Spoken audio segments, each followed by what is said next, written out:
सामने वाला आदमी सर झुकाए बोलता है, जी सर, हम ध्यान देंगे, और वहां से चला जाता है। वही 2 महीने बाद ब्रावो, जो कि अंगूर का को हवा में उछाल रहा था, और विहान राहुल दोनों ने एक एक गन पकड़ी हुई थी और ऊपर से गिरते हुए अंगूरों पर निशाना लगा रहे थे। विहान, जो कि अभी तक एक भी अंगूर मिस नहीं किया था, राहुल से बोलता है, लगता है आज तुझे भूख ही सोना पड़ेगा।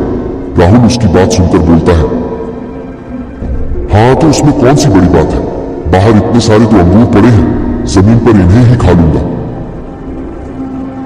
विहान और राहुल अच्छे दोस्त बन गए थे।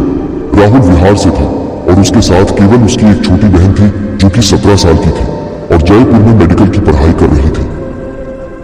बिहार ने राहुल को अपने बारे में केवल यही बताया था कि वह एक अनाथ है और उसे दादी और स्वाति के बारे में ही नहीं बताया था। ब्रावो जब उनकी शूटिंग से सेटिस्फाई हो जाता है तो उनके पास आकर बोलता है, very nice guys, now I am confident कि 10 में से 9 गोली तो अपने टारगेट को हिट जरूर करेगी। Well done. अब बचे हुए 1 महीने में तुम दोनों को स्नाइपर और बम बनाने और चलने के बारे में ट्रेन होना है, तो आज खूब मजे करो। अगले दिन ब्रावो ने दोनों को एक एक बम बनाने का इंस्ट्रक्शन देकर उन्हें बम बनाने को बोलता है। विहान आराम से बम बना रहा था तो राहुल उसको चिढ़ाते हुए बोलता है, क्या भाई डर गया क्या, जो कांपते हुए हाथ से बम बना रहा है? ये देख, मैंने तो बना भी लिया, चल चेक करते हैं कितना आवाज करता है। विहान बोलता है, अरे पटाखा नहीं बनाना, बम बनाना है, ये आवाज के साथ डैमेज भी करता है। अभी दोनों बात ही कर रहे थे कि राहुल की बम का टाइम शुरू हो जाता है 5 4 3 2 1। जैसे ही लास्ट वीक की आवाज आती है, एक फुस की ध्वनि के साथ दोनों के आसपास काला धुआं फैल जाता है। कुछ देर बाद जब धुआं साफ होता है तो विहान देखता है कि राहुल का पूरा चेहरा काला हो गया। वह यह देखकर जोर जोर से हंसने लगता है। राहुल भी उसे देखकर जोर जोर से हंसने लगता है। राहुल विहान से बोलता है, आज तो काफी सुंदर लग रहे हो भाई। विहान भी उससे यही बोलता है।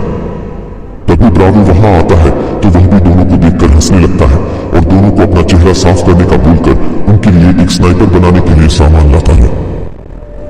विहान और राहुल जब दोनों देखते हैं कि ब्रेव एक स्नाइपर बना रहा है तो दोनों ध्यान से उसे देखने लगते हैं। ब्रावो दोनों को एक मजल दिखाते हुए बोलता है, वाह हाल क्या कि यह मजल है और लॉन्ग एंड शॉर्ट डिस्टेंस के हिसाब से इसे एडजस्ट करना होता है। अभी मैं जिसके लिए कर रहा हूं वह मिड रेंज के लिए है। ये लो दोनों और मेरे पीछे आओ। ब्रावो दोनों को लेकर खुले मैदान में जाता है जहां पर केवल झरिया थी और वहां पर एक हिरणों का झुंड भी था। ब्रावो दोनों को एक स्निपर देकर एक एक हिरण को शूट करने को बोलता है। राहुल जल्दी से एक स्निपर लेकर शूट कर देता है, लेकिन गोली हिरण को लगने से पहले एक पैंथर के पैर में लग जाता है। यह देखकर ब्रावो दोनों को बोलता है, हरी आप मूव फ्रॉम हियर, चलो जल्दी भागो दोनों यहां से। राहुल जब कुछ दूर आ जाता है तो पीछे मुड़कर देखता है तो विहान उसको कहीं नजर नहीं आता है। ब्रावो भी इधर उधर देखता है तो विहान कहीं नजर नहीं आता। जैसे ही वह दोनों विहान को खोजने के लिए आगे जाते हैं, विहान अपने कंधे पर एक पैंथर का बच्चा लेकर उन दोनों की तरफ ही आ रहा था। दोनों यह देख करके कि विहान तो उसी पैंथर को ला रहा है जिसके पैर में गोली लगी है। ब्रावो जल्दी से विहान के पास जाकर बोलता है, यह तुमने अच्छा नहीं किया, तुम इसे यहां क्यों लेकर आ गए? अब इसके फैमिली वाले इसका ब्लड स्मेल करके हमें ढूंढ लेंगे। विहान ब्रावो की बात सुनकर उससे बोलता है, हाँ ढूंढ सकते थे पर अब नहीं, शायद अब इसका कोई फैमिली नहीं है। जब मैं इसके पास गया तो ये किसी पैंथर के पास बैठकर उसकी बॉडी को चाट रहा था। हो सकता है कि वह उसकी मदर हो। उसकी बात सुनकर ब्रावो राहुल दोनों वहीं पर जाते हैं और देखते हैं कि यहां पर सच में एक फीमेल पैंथर थी जो कि शायद मर गई थी। उसके शरीर पर बहुत सारे जख्म थे। ऐसा लग रहा था कि उसके ऊपर किसी ने हमला किया था।